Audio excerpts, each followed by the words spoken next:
Si David Lee Cauco ay talagang nagpapakita ng determinasyon at sipag sa kanyang teleserye at iba pang mga endorsement. Makikita natin sa kanyang post sa social media na nagsasabing, "Drained but got to work," ang kanyang dedikasyon sa kanyang trabaho. Ipinapakita niya na sa kabila ng pagod, patuloy pa rin siyang nagtatrabaho ng masikap.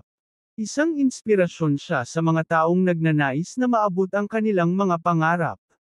Saludo tayo kay David Lee Cauco sa kanyang husay at pagtitiyaga. Tila magiging endorser si David ng Shopee. "We are so proud of you, Ginoo." At ito naman ang say ng mga Barda fans.